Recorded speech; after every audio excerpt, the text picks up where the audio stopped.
The frigid wind whipped through the Świętokrzyskie Mountains as Major Henryk Dobrzański, better known by the pseudonym Hubal, peered through his binoculars. It was March 30th, 1940, and the forests around him bristled with danger. His small band of 70 Polish resistance fighters, the last uniformed soldiers of the defeated Polish army, had evaded Nazi occupiers for months. But now, the net was closing. Hubal's heart raced as he realized the terrible truth. They were surrounded. 3 SS regiments and 3 Wehrmacht battalions, perhaps as many as 8,000 men, had been deployed with one mission: destroy the Mad Major and his unit. As the first rays of dawn pierced the canopy, machine gun fire erupted, shattering the silence. Hubal barked orders to his men, who scrambled for cover.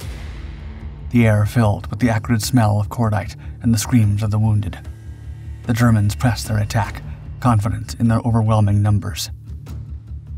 Hubal knew the stakes.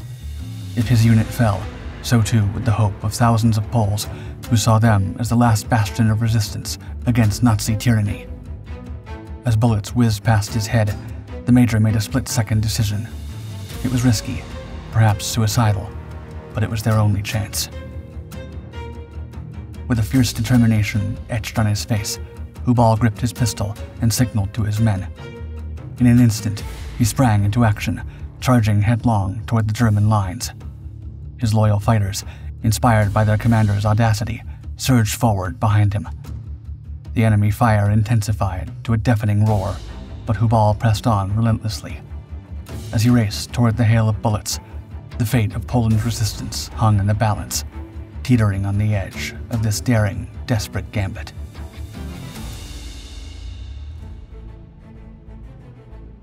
On June 22, 1897, in Jasło, a small town in Austrian-controlled Galicia, Henryk Dobrzański was born to a noble Polish family, marked by its patriotic fervor and rich military tradition. His grandfather and great-grandfather had fought bravely in attempts to free Poland from the grip of the Russian Empire in the January Uprising of 1863 and the November Uprising of 1830, respectively. This legacy of resistance against foreign oppression would shape Henryk's own path, instilling in him a fierce love for Poland that would define his future. As a boy, Henryk's adventurous spirit and natural athleticism quickly became apparent. He excelled in sports, particularly horseback riding, a skill that would later become his trademark. His early years were spent between Jasło and Krakow, where he attended the Realschule, a type of secondary school focusing on practical subjects. Yet, when World War I erupted in 1914, Poland saw its chance to finally regain independence, and the 17-year-old Henryk was ready to follow in his forefathers' footsteps. Lying about his age, he volunteered for Józef Pilsudski's Polish legions, determined to play his part in the struggle to liberate his country. On the battlefield, Dobrzański's bravery and skill quickly became apparent. He fought in numerous engagements, earning a reputation for coolness under fire and tactical acumen. By the war's end, he had been decorated multiple times, including 4 awards of the Cross of Valor, a harbinger of the legendary status he would later achieve. With Poland's independence restored in 1918, Dobrzański found himself in a new army for a new nation. He threw himself into his military career with characteristic zeal, fighting in the Polish-Ukrainian War of 1918 and the Polish-Bolshevik War of 1919-21. But it was in the world of equestrian sports that he truly shined. Throughout the 1920s, Dobrzański became one of Poland's premier competitive horse riders, participating in the 1928 Summer Olympics in Amsterdam and winning numerous international competitions. Over the course of his sporting career, he earned 22 gold, 3 silver, and 4 bronze medals. At the same time, Dobrzański continued rising through the ranks of the Polish army, eventually becoming a major in 1927. He served in various cavalry regiments, earning a reputation as a strict but caring commander. His men admired him for his courage, his horsemanship, and his unwavering patriotism. However, as the 1930s wore on, this positive opinion was not always shared by his superiors. with whom Dobrzański would frequently argue. As a result, he was relegated to commanding a reserve squadron. Insulted, the stubborn major would often neglect his duties, preferring to go hunting instead. After being caught doing this on 3 separate occasions, he was removed from his position before being forced to retire from the army altogether on July 31, 1939.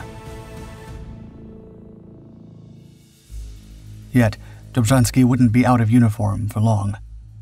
By then, Nazi Germany's aggressive expansion cast a long shadow over Poland, and it seemed war was inevitable. Like many of his countrymen, Dobrzański watched these developments with growing concern, determined not to allow the newly independent nation to fall back under foreign oppression. Barely a month after his retirement, on September 1st, Nazi Germany unleashed its blitzkrieg on Poland. The Polish army would need every man it could get if it were to have any hope of fending off the invasion, especially one with Dobrzański's military expertise. Ready to defend his beloved Poland once again, he was assigned as deputy commander of the 110th Reserve Cavalry Regiment at the mobilization center in Białystok. As German forces rapidly advanced over the border, Dobrzański and his men prepared for the fight of their lives. By September 17th, the already precarious Polish position was about to become significantly worse. Having signed a non-aggression pact with Nazi Germany on August 23rd, the Soviet Union now joined the invasion.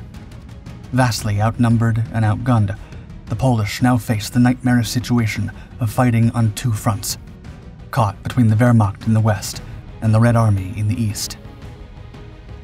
Dobrzański's leadership skills were put to the test as the 110th Regiment engaged in a series of skirmishes against both German and Soviet forces. In one particularly fierce encounter near Grodno, Dobrzański led a cavalry charge against a Soviet tank column. The clash of sabers against armored vehicles was a stark reminder of the technological gulf between the opponents, yet Dobrzański's men fought with a ferocity that momentarily stunned the invaders. As the Polish defense crumbled, many units began to surrender or flee across the borders to Romania and Hungary. On September 23rd, in the village of Podmacharsza, Dobrzański's commanding officer, Lieutenant Colonel Jerzy Dąbrowski, opted to disband the regiment, accepting defeat. However, Dobrzański refused to give up so easily. Instead, he rallied a group of volunteers, die-hard patriots who would keep fighting until the bitter end. Having recruited approximately 180 men who shared his conviction, Dobrzański formed what he called the detached unit of the Polish army. With German and Soviet troops all over the country, resistance would undoubtedly be a dangerous game. In order to protect their families from reprisals, Dobrzański encouraged his men to take on a nom de guerre. For his own pseudonym, Dobrzański would take the name of his family's ancestral estate. The legend of Hubal was born.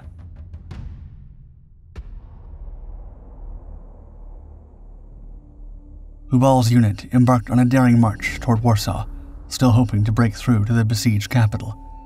The countryside they traversed was a tableau of defeat: burned-out tanks, abandoned artillery pieces, and the ever-present threat of enemy patrols.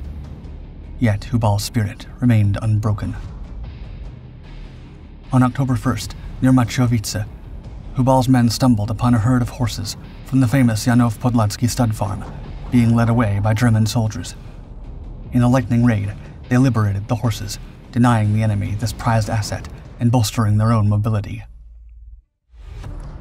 The following day brought Hubal's first major engagement with German forces. Near the banks of the Vistula, his unit ambushed a German convoy. The battle was brief but intense. Hubal, leading from the front, personally disabled an enemy vehicle with a well-aimed grenade. As the smoke cleared, the convoy lay in ruins, and Hubal's men melted back into the forests, leaving bewildered German reinforcements to count their losses. By October 6th, Hubal received the devastating news that Warsaw had fallen to the Germans 9 days previously. Meanwhile, the Battle of Kock had seen the surrender of the last major units of the regular Polish army. The war seemed lost, and even many of those who had continued the fight so far were now ready to lay down arms, leaving Hubal with just 50 men. But the major still refused to run away or bow down to the invaders. Instead, he came up with a plan. The French and British would surely launch an offensive in the springtime, drawing the Germans' attention elsewhere. If the remaining Polish forces could hold out until then, creating pockets of resistance where possible, they might just stand a chance of survival. It was a bold, perhaps idealistic plan, but it ignited a spark of hope in his weary soldiers. As 1939 drew to a close, Hubal had become a thorn in the side of the German occupiers, who, baffled by his refusal to surrender, had come to know him as the Mad Major.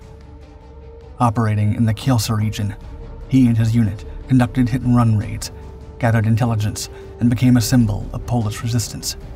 Hubal, the cavalryman who refused to surrender, had transformed into something more, a living embodiment of Poland's indomitable spirit, a semi-mythical folk hero likened to Robin Hood, William Tell, or Davy Crockett.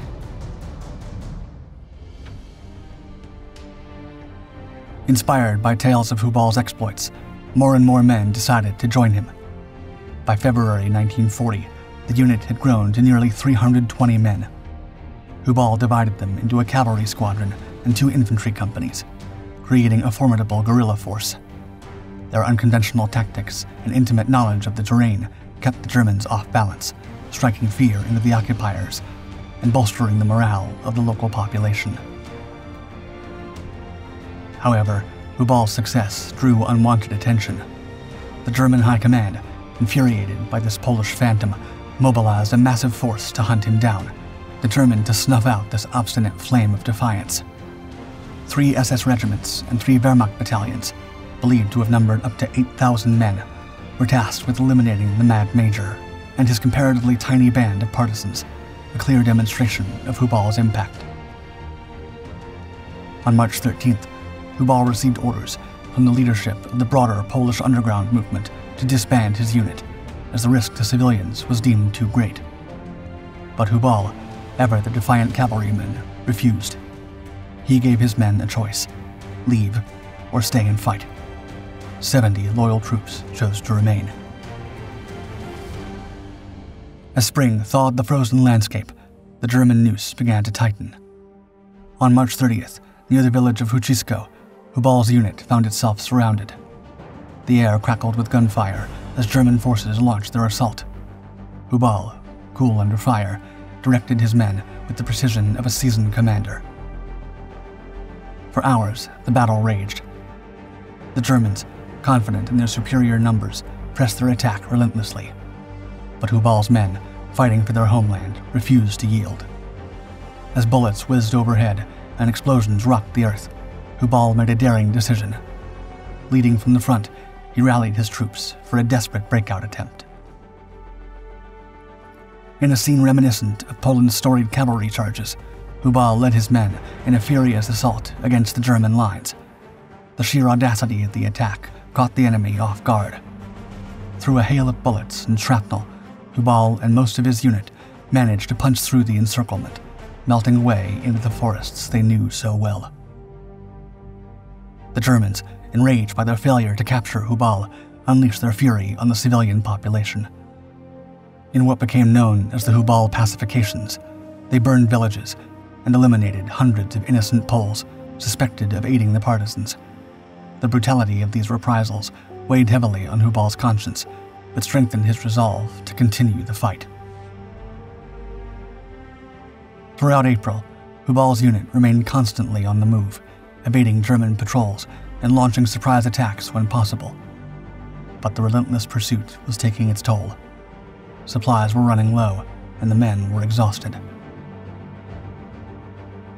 In the pre-dawn darkness of April 30th, 1940, near the village of Anielin, German forces managed to surround Hubal's small group once again. As the first shots rang out, Hubal sprang into action, organizing a desperate defense. In the chaos of battle, Hubal moved from position to position, encouraging his men and directing their fire. But as he raised his head to survey the battlefield, a German bullet found its mark.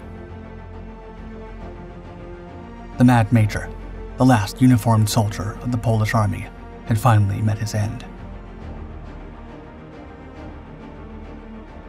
Hubal's demise marked the end of an era, but his legend was just beginning. His stubborn refusal to surrender, daring exploits, and unwavering commitment to Poland's freedom would inspire resistance fighters throughout the war and beyond. He had lived and then gave his life as he had always fought, defiantly, heroically, and on his own terms.